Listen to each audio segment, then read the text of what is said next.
That's quite an introduction.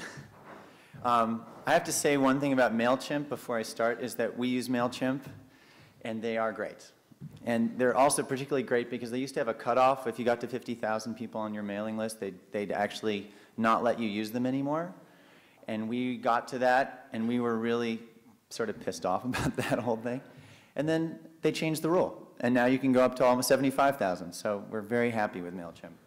And because of Tina, now I feel like they're personal friends.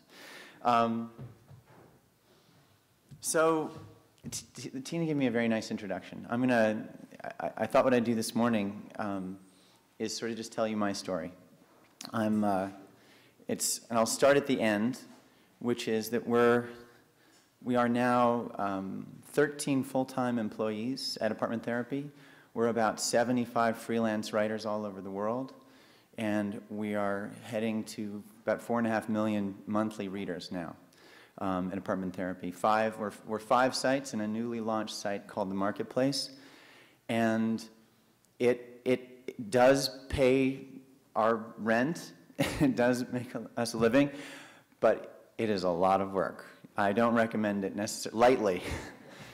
When I was in Salt Lake City for a conference last month, and there were like 1,000 bloggers there who were all going to panels about how to turn it into a job. And I just wanted to raise my hand and say, stop, don't do it. Don't do it necessarily. There's a tipping point, and I think I'm inspired by Tina because I feel like there's 2 success stories. There's the people who have been able to create a tremendous audience off of their passion and really keep their organization down to the simplest of all structures, which is one person. And there's such an incredible beauty and sort of simplicity in that, that at Apartment Therapy, we went over the waterfall when I went beyond one person. And I can tell you, you're sort of running in motion to catch up, because every time you hire someone, you have to pay someone, and the amount you need to make just gets bigger to do a bigger job. So it's been good for us so far, knock on wood, but I just want to say that there are really 2 totally different paths, and we're only one of them. So I want to go back. By the way, my talk show is not terribly photo-driven. I'm going to start with this slide right here. It's more of a mood setter than I'm not going to speak to this particular room. But I'm going to start off. This Creative Mornings, my wife reminded me when I came down here, is about creativity. But I want to start off with my graduation from high school. I was a medium grade student in boarding school in New England, and I went to my graduation as you go to all graduations and you think you're both terribly excited, you can't wait to start drinking, and you're also terribly terrified because you're about to get kicked out the door and you've been pretty comfortable for the past 3-4 years. And I found during the graduation speech that we were given at my school, there was one thing that was said that I've never forgotten, and that was, I feel very grateful that this was said because I don't think it's always so typical. The fellow who was the board of trustees said, "You've been very fortunate to receive this education over the last 4 years." And he said, "Now it is your job, it is your responsibility to use what we have given you and give back to the community." And as I sat in the audience, I was sort of galvanized, like, wow, this is great, I've got a purpose. I've been giving marching orders. And that has actually stayed with me to this day. I went to college, got out of college, and to speed up, my first job was in interior design in New York City on 7th Avenue for a company called, what were they called? They're not around anymore. They were sort of predecessor to Ralph Lauren, and they were called, well, it'll come to me. And it was built around one man who was a remarkable designer, and it was a full house and homewares design shop. They had stores, we did wallpaper, lamps, furniture. It was product driven. And after only a summer there, I found myself in August working in the boss's apartment. He'd sent me out to get plastic fruit from Woolworths up at Times Square, and we were putting glue on the plastic fruit and then putting glitter on the glue. And we were designing Christmas ornaments. And I thought to myself, and remember, I'm only a few months out of college, and I've been giving these marching orders, I can't do this with my life. And he was terribly excited. He was like, wow, these are going to be fantastic. These are going to be great. Everything's going to be about gold and silver this year. It was the whole, and I thought, I can't do this. So I resigned after 3 months. It was an internship. And I did the only other thing I knew that I wanted to do when I got out of college. I had 2 things on my list. That was one, get a job in InDesign. That was failed. And so I traveled. I wanted to travel around the world on a bicycle. So I got a bicycle, got in a plane, and I flew to Italy. Nice place to start. But it was the springtime, so I needed to start in the south. And I bicycled through Italy, through Sicily, through Tunisia and Algeria until the war broke out, if you remember the first Gulf War. So I couldn't really go left. I couldn't go through Libya, couldn't go that way. So I came back up, and I ended up bicycling all over after Africa, Europe, Northern Europe, and then coming back to the States, going across the country. And 14 months later, I ended up back in my home in New York City. And now I had done both things that I thought I wanted to do when I got out of college pretty successfully, but I had nothing else that I wanted to do. But I still had these marching orders to be of service. So I whipped myself sort of into gear, and I decided I need to get a job, which if you're ever looking for direction is always a good place to start. And to get a job, I went to grad school. I enrolled at Columbia, and I got a job. I got an education in English and American literature, and got a master's. And within 2 years, I had a job teaching 6th grade. And then within a year after that, I had my first really big full-time job teaching 1st grade. And I taught elementary. I was an elementary school teacher for 7 years.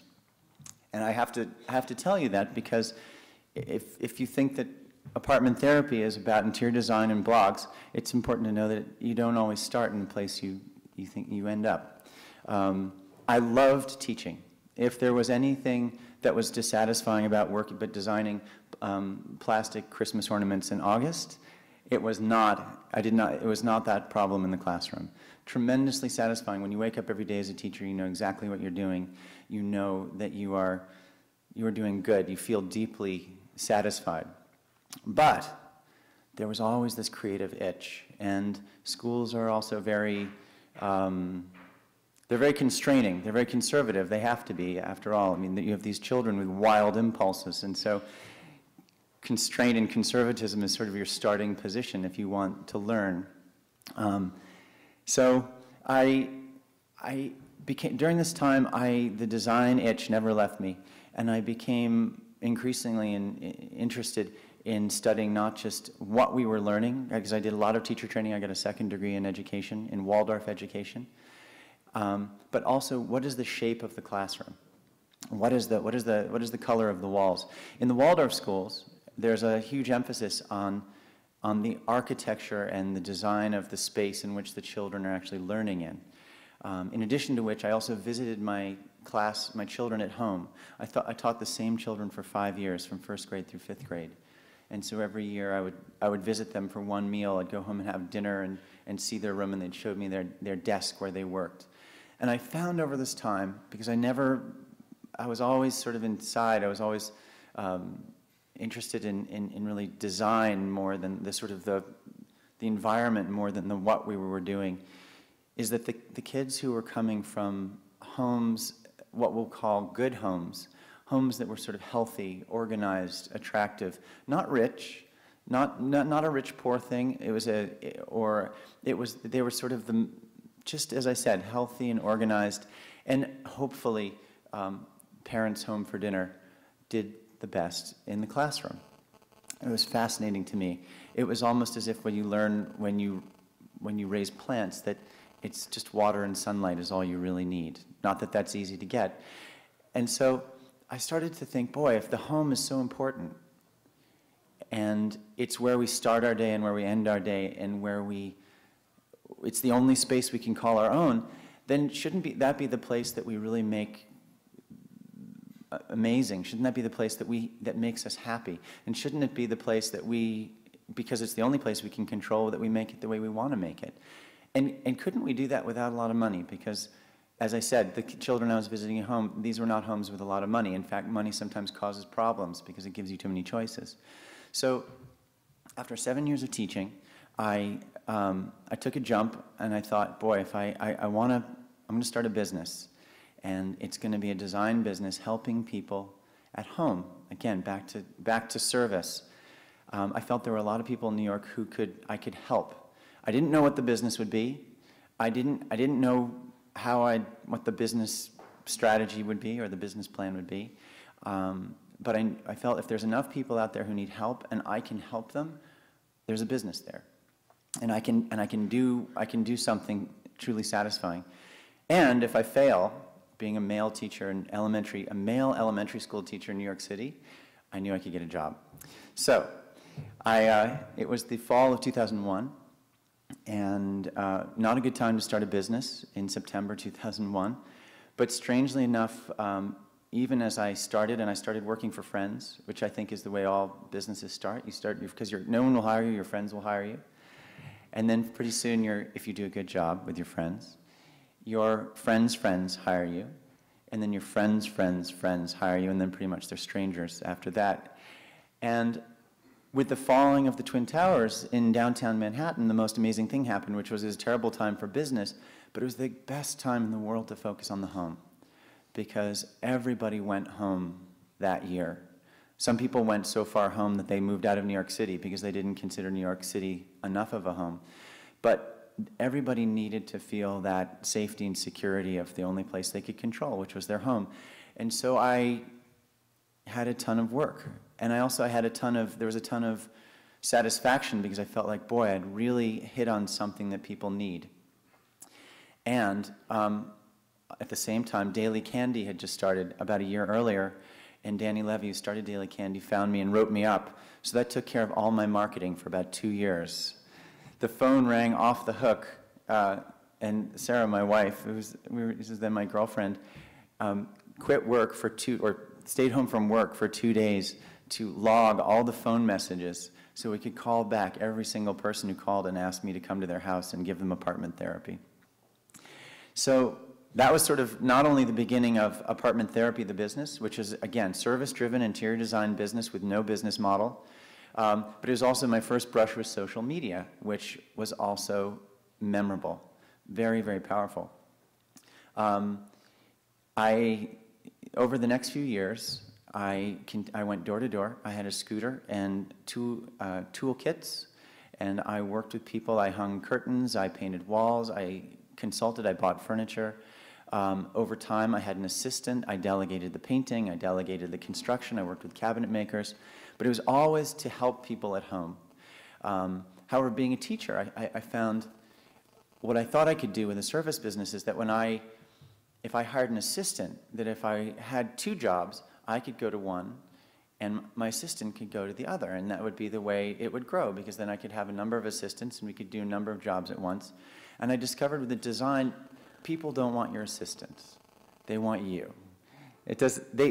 You are their little star, and you are the artist, and so you have to be there all the time.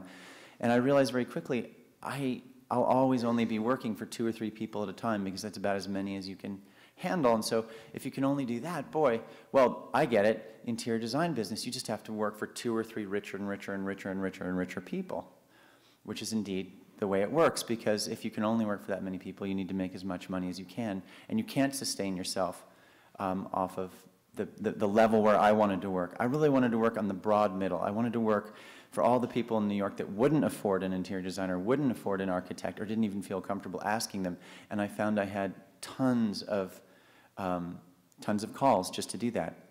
So I started to think about, well, how can apartment therapy be working when I'm sleeping? Or how can I take what I've learned and somehow put it out there so people can use it? I mean, I've learned enough, I felt, that to be able to create something that would be valuable.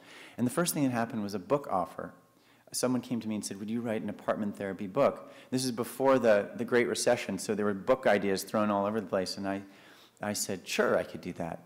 And it almost killed me, but I did it, and I wrote a book about my, at that point, about 6 years of experience, and it's an 8-week guide to doing your home yourself.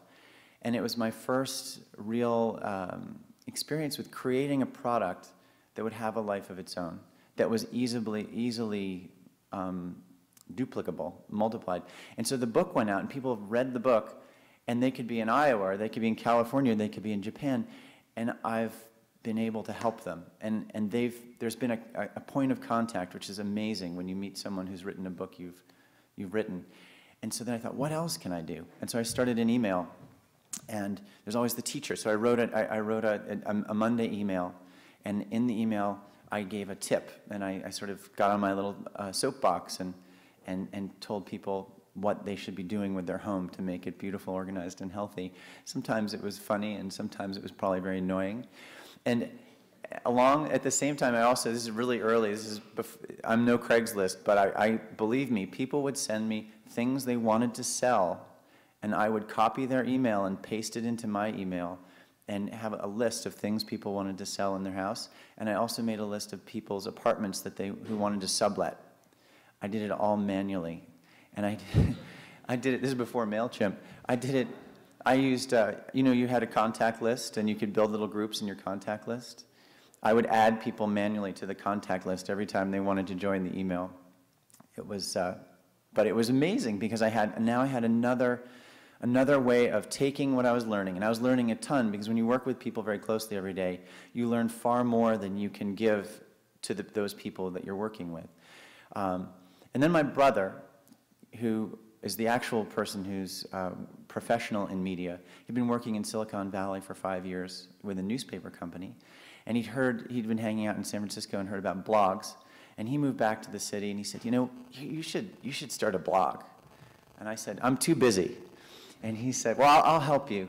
And he took about 4 months off of work, and we found a designer, and we got movable type, really simple. We designed a face for it, and I started blogging in the morning before I went to work with all my clients. And the idea was that we would, again, to be of service, be of value, to review the local stores in the New York City area that were home stores. So we could be like Zagat's, but for the home. And I was going to do one a day, and I would intersperse that with a tip or a product review or something like that. But we always knew if it was successful, if I could do it enough and I could get at the center of the information stream, then I was only smart up to a point. But if the audience came, the audience's contribution would make us all so much smarter, and so that eventually I wouldn't have to write so much or try to answer every question myself, but to be the host of the party and be the host of both the questions and the answers coming from the audience. And that's indeed what happened, and that's what's happened with blogs. I started it by creating content and pushing it, and now what we do is we host sort of a daily conversation online. Cut to over the next few years, very, very slowly. I worked with clients right through the end of 2007 to the beginning of 2008. The apartment therapy was just me, and it was paid for entirely. It didn't make any money. It was paid for entirely by working with clients. I would work from morning on the blog until 7 or 8 o'clock at night at clients' homes. And we added, the original idea is we want to be of service, and not just be of service like I reminded you, like the high school marching orders service, but my brother brought this sort of more business school thinking to it. He's like, he said, if people have problems, if you can solve their problem, you have a business. But you have to be very specific. You have to figure out what people really, really need. And if you can stay right on that, what he called that sort of the pain point, where there's a sense of pain, and you can bring a solution to it, you will be in business. That is all you need to do. And that's not easy to do, but that is the focus. So apartment therapy, the next thing I looked around at my clients at the time, and I would fix up their homes, and they were beautiful, but their refrigerators were empty. And I thought, boy, there's no way you're going to actually keep your home in good shape if you're not cooking. And we all know in New York City, it's way too much fun to go out for dinner. So a lot of people in their refrigerator, they've got mineral water, vitamins, bottle of champagne, and that's about it. And so if they don't start cooking, I thought, they'll never actually make their home this juicy, healthy, living place that I believed it could be. So we started the kitchen, which was our home cooking site, to support cooks at home. And my wife started that. And then the next thing I saw is the clients who had hired me to help in their homes after they had a child, and Tina can probably attest to this, they called me back again. He said, to say, all the great work you did was terrific, but now that we've had a child, it's all screwed up. I need your help again. We've got to find a room for this child. We have to move things around. And so, again, there's a problem there. It's a problem, and it's an opportunity. And so we started Odido, which was about children's design at home. And we split it off because we felt like this is a very specific problem. And people asked me, Odido, the name of the site, was our daughter's first word. So she just would say, Odido, Odido, Odido. So we thought, why not? Flickr can be Flickr, Google can be Google, this will be Odido. And then the next problem we saw was technology in the home. After people had bought the sofa and the rug and painted the walls, or sometimes before, there was the problem of the television or the stereo. And I found that this was often a different budget, particularly with my male clients. They would go over the budget for their, say, a living room, and then I'd say, well, where in the budget is the budget for the flat screen that I know we're getting? And he said, oh, they'd say, that's a different budget. That's definitely happening. Sofa's optional.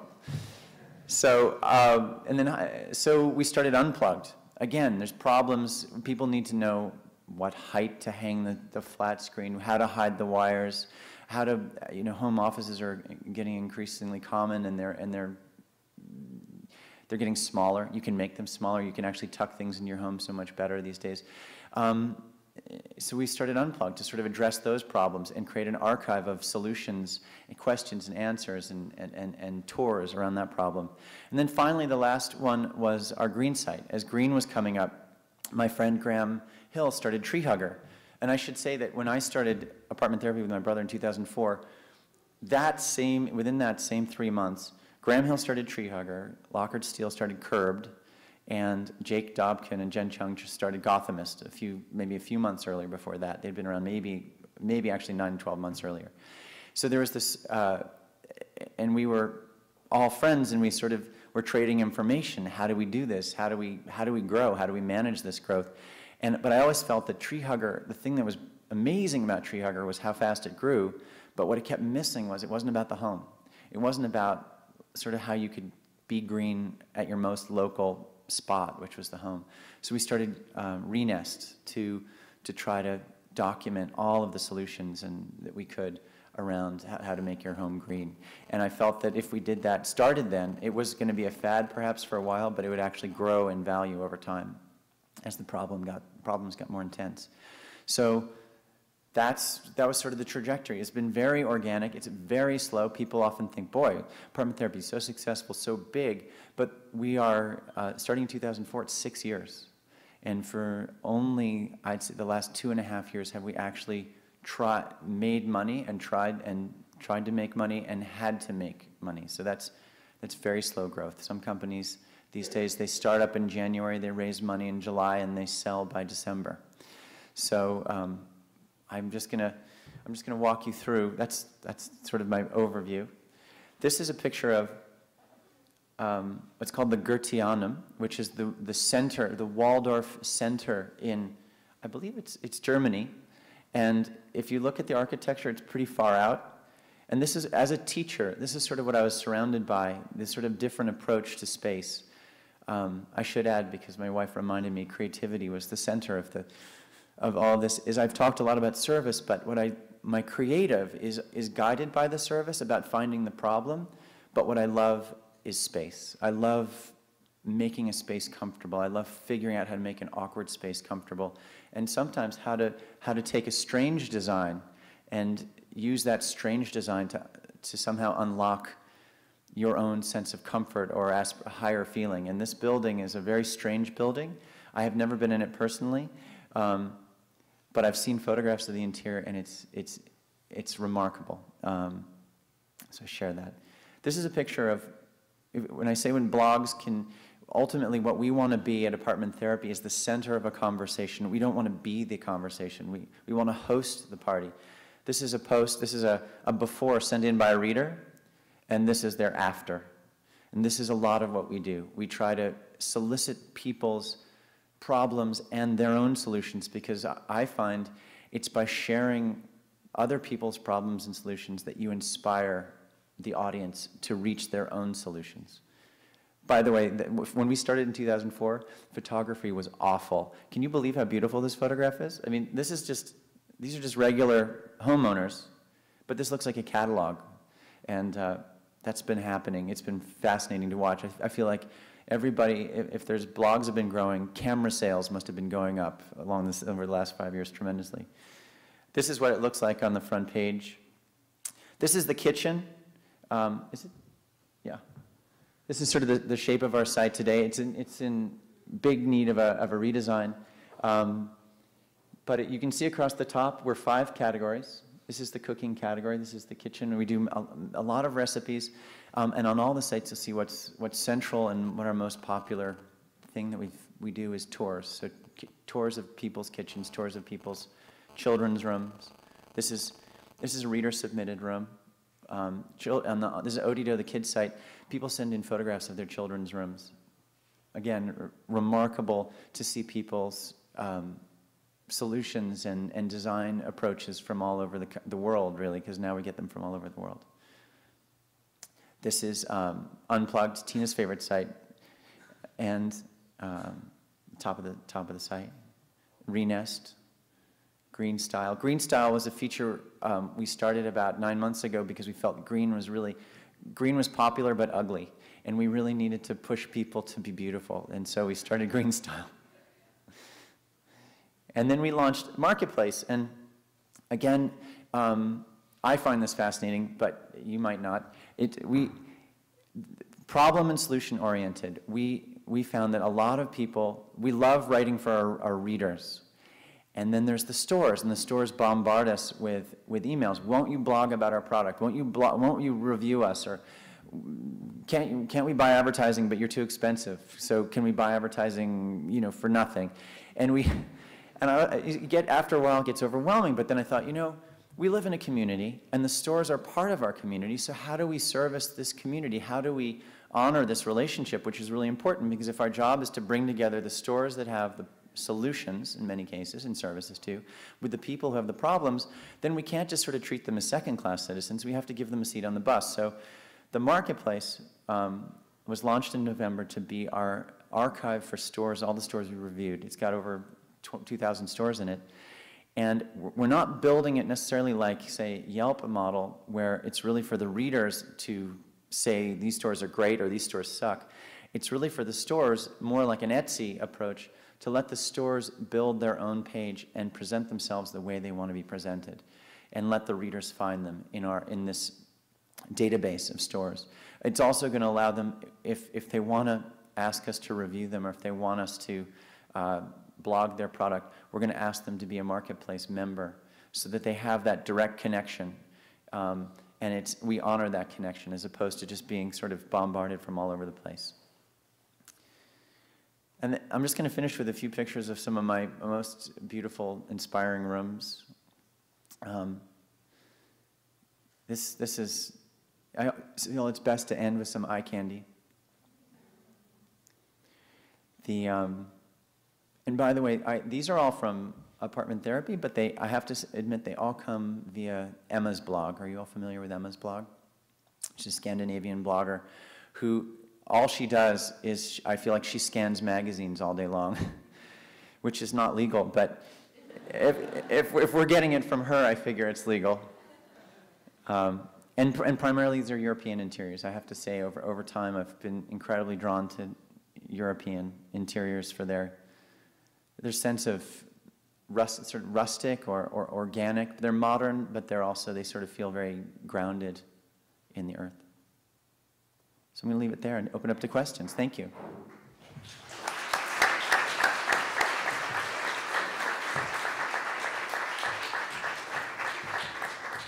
By the way, I'm really interested in your questions. I don't know quite who is out there, and I'm open to anything. Could you repeat them or somebody?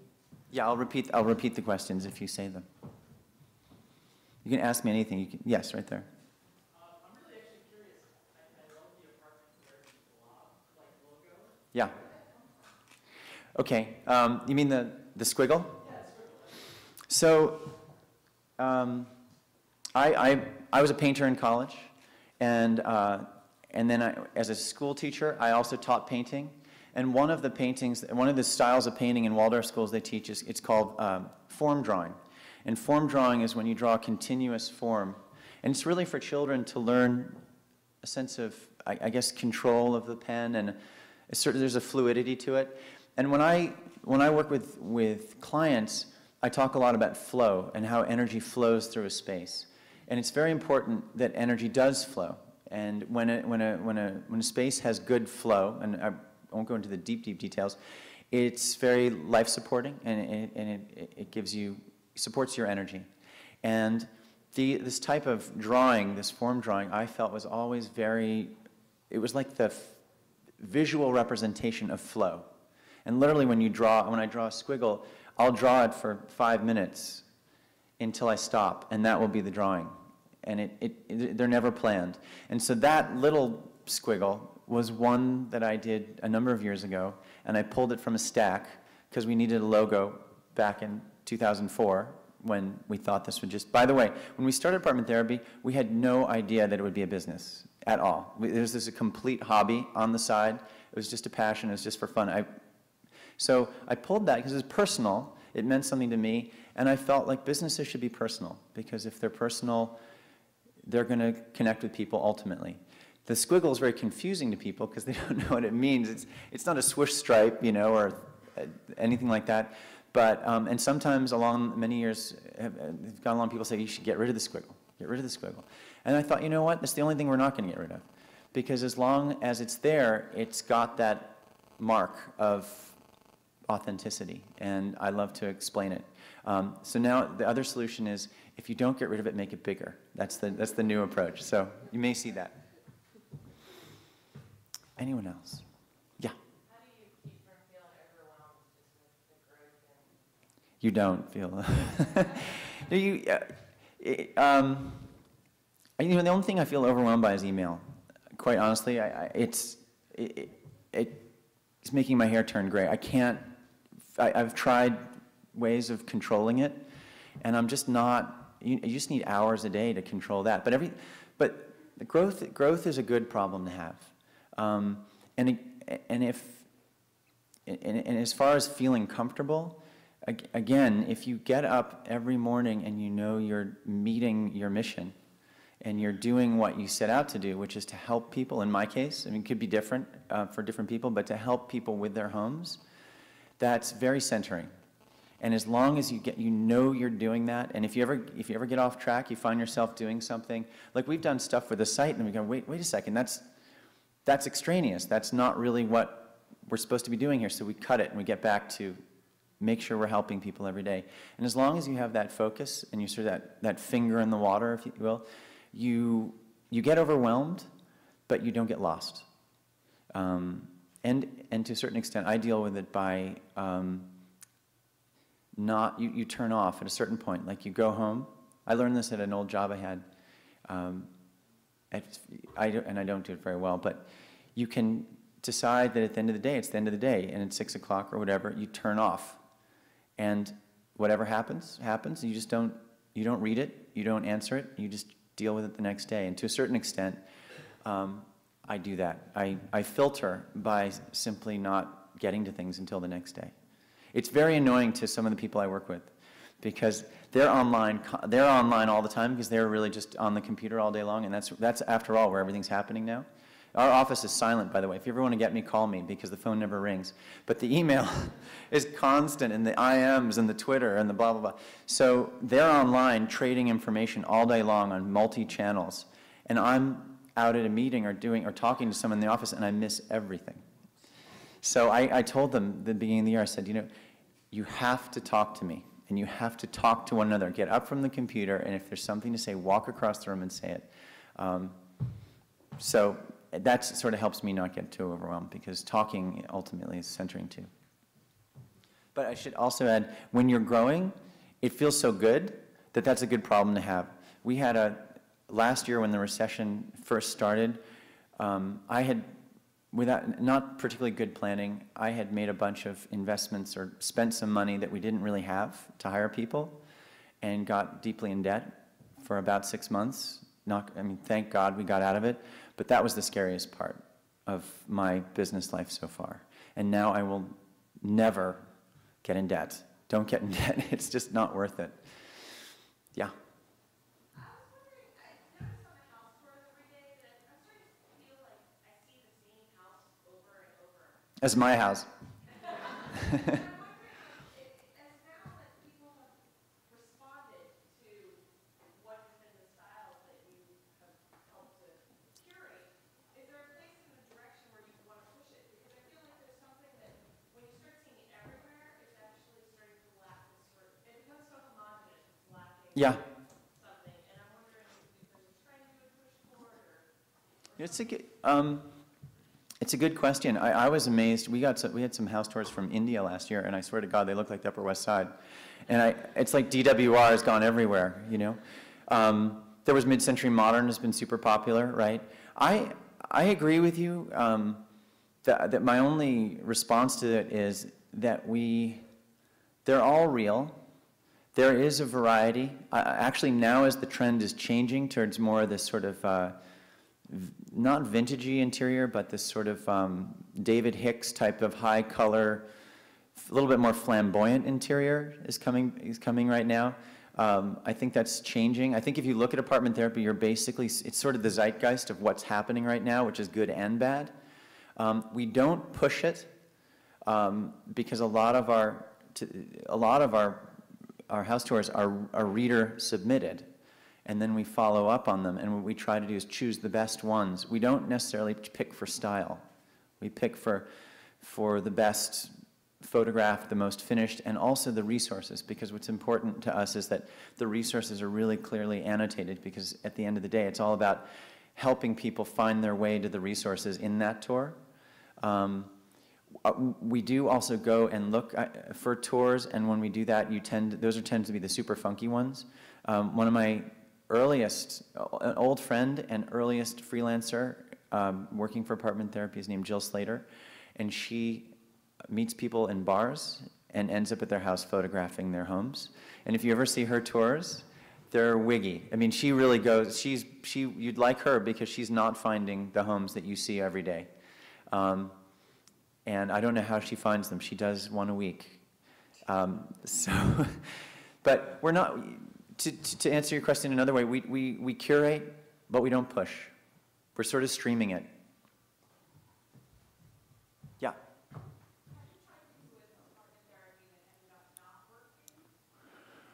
Oh yeah, pet month. Pet month was a big, don't go near pet people, because pet people are crazy. They love their pets, and other people hate that they love their pets. So it's very polarizing. We did Pet Month for a number of years, and then it just became too much of a battleground, so we had to stop. Other things we've done that didn't work out.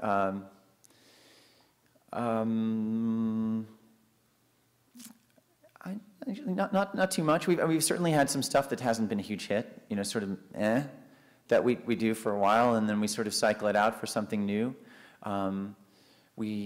What I like to do, where I look for ideas, honestly, is in other sites and not design sites. I like to look at gossip and, the sort of edgy, weird stuff that's going on on the blogs, and then see how that translates to home and what we do. So that there was one, we did Hot or Not for a while with homes, and That was popular. But then we sort of cycled that out too. I can't think of anything that was a super flop. We do, like I said, with some of the themes, they're a little bit polarizing and some people love them, some people don't like them. All of the 5 sites were based on themes. So all of the 5 sites used to be just on the one site.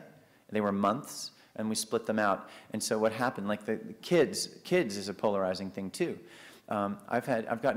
We used to do Kids Month on apartment therapy. And I had a woman write in and say, I have kids, I love my kids, but when I come to apartment therapy, I don't want to see anything about kids. She's like, I read apartment therapy to get away from my kids. Don't punish me. So we took kids and we moved it to its own site. So that's sort of another solution. Yeah. I'm interested in, you mentioned India, but I'm sort of interested in like the developing countries kind of side of things. And I wonder if you ever considered sort of doing like just like a no budget concept thing. Like what do people do when there's really no money but still have space that's, you know what I mean, that works somehow? We do, you'd be surprised how low the budgets are in people's homes. I have a new book that's coming out. It's our 3rd book, which again is another way of continuing this chain of reaching out to people. This book is, I visited 20 homes and photographed them, and one was Tina's, which is beautiful. You have to see it. And shared their ideas, right? It's beautifully photographed. You will be very impressed. The biggest single resource in all of these homes is Craigslist. It may look expensive, but you'd be amazed how many people are doing a lot with little. So when you say, could we do a no-budget home? We totally could. It's not a theme I've thought of putting out there, working with. Sort of featuring places in, where they don't have access maybe to things we would. Yeah, we go where the readers are, and the readers are where people are online and English. And that usually means, strangely enough, northern USA, big cities. For some reason, the southern USA is not online as much. We don't have we thought we'd go to Miami, for example, but there are not a lot. The amount of readers online in Miami is lower than in DC or Boston. So, and now I feel like in some of the foreign developing countries, we're starting to see people online, but there's still pretty small populations that can be online and be reading English. What I'd really like to do is get into a different language, because that would really open the doors to a lot of other homes and a lot of different approaches. And that actually might be a part of an answer to your question back there, is that these are all people who are reading English. So even if you're in Australia, there's a similar culture that they're sharing that is, I guess, based on English. So if we get outside of that, we could change that a lot. We've done some super low budget stuff, but sometimes the low budget stuff comes with really low budget photographs, and that really is hard to publish. It doesn't speak as much to people. Yeah, one more. Yes, up there. I'm interested to know, what role do you think professional photography, especially for interiors, has in the future of blogging? In the future of blogs? Well, it's essential. I mean, photography is. I mean, I said this to. I was speaking last week, and blogs are replicating the magazines. We're not. I mean, the magazines may be dying because they're printed on paper, but that doesn't mean what they've been doing in the content isn't tremendously powerful. And our photography's been getting better and better and better. And we wanted it to get better and better. And our amateurs are getting better cameras. And increasingly, we've been working with professional photographers to take a lot of our shots. And so we'll continue to do that. I think we've been talking recently about Todd Selby. He's a professional photographer. You're familiar with him, who photographs interiors. They're beautiful photographs. There's no. You have to be good to get that quality of a photograph, and it's worth it, and it speaks volumes. If a picture speaks 1,000 words, a really well done picture speaks more. And so I see an increasing role for really good photography, and if that means professional, great. Does that answer the question? Yeah, I guess I'm just thinking about how much is either user submitted or shot by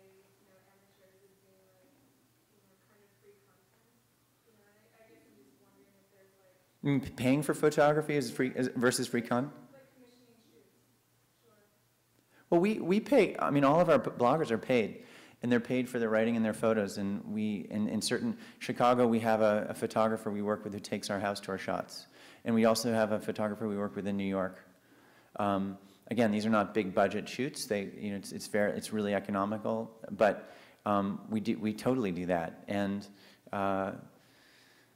we don't pay a lot, but we pay for everything we publish. The bigger issue, and I don't know if this is when you borrow a photograph online, who gets paid, and that's a snake pit. I don't even want to talk about that. That's so complicated. But if you're asking about, is there a role for professional photographers to get paid and publish on blogs? Absolutely. And we also will feature photographers, because art or photography is a big part of home decor. And so we like to feature artists who can be represented or sell their photography.